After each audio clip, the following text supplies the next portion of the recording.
गुरु प्यारी साध संगत जी, नमस्कार जी। आप सब कैसे हो? आशा करती हूँ बाबा जी के श्री चरणों में अरदास करती हूँ कि मालिक की कृपा से, निरंकार दातार की मेहरबानी से आप सब बहुत खुश होंगे, मौज बहार में होंगे और अवश्य ही भजन सिमरन में होंगे। साध संगत जी, मैं हाजिर हूँ आज आप सभी से एक बहुत ही खूबसूरत साखी साझा करने के लिए। उम्मीद करती हूँ ये साखी आप सभी को बहुत पसंद आएगी। तो साथ संगत जी, चलिए आइए समय ना गवाते हुए साखी को आप सभी से साझा करते हैं जी। साथ संगत जी, कर्ण एक महान योद्धा और दानी राजा था, लेकिन कर्ण ने कुरुक्षेत्र में अपने भाई पांडवों को छोड़कर कौरवों का साथ दिया था। कुंती और सूर्य का पुत्र था कर्ण। कुंती ने कर्ण को अविवाहित होते हुए जन्म दिया था। एक रथ सारथी ने कर्ण का पालन किया था, जिसके कारण कर्ण को सूत पुत्र कहा जाता था। अविवाहित माता से जन्म और रथ सारथी के पालन के कारण कर्ण को समाज में ना तो सम्मान मिला और ना ही अपना अधिकार मिला। कर्ण के सूत पुत्र होने के कारण द्रौपदी, जिसको कर्ण अपनी जीवन संगनी बनाना चाहता था, उसने कर्ण से विवाह से इनकार कर दिया था। इन सब कारणों से ही कर्ण पांडवों से नफरत करता था और कुरुक्षेत्र युद्ध में कौरवों का साथ दिया था।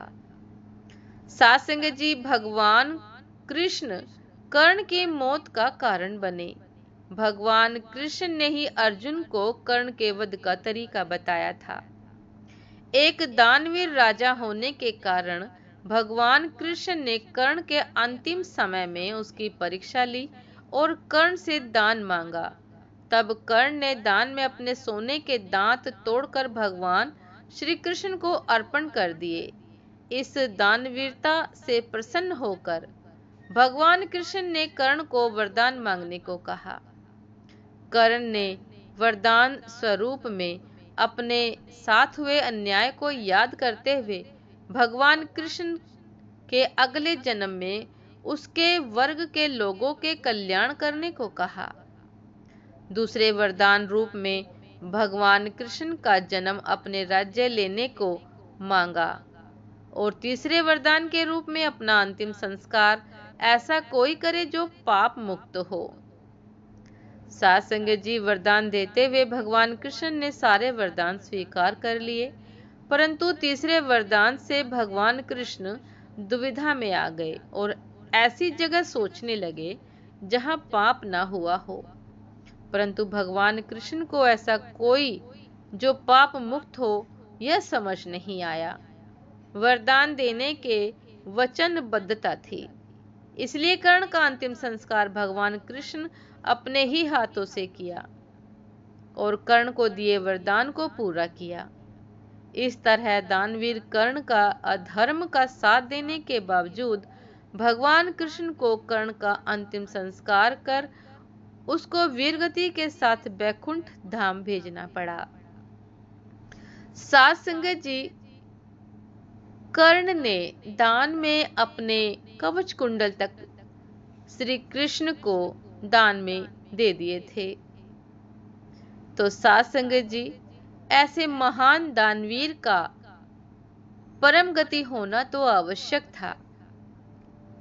ऐसे महान दानी का श्री कृष्ण के हाथों अंतिम संस्कार होना तो आवश्यक था, क्योंकि परमात्मा किसी का कर्ज अपने ऊपर नहीं रखते।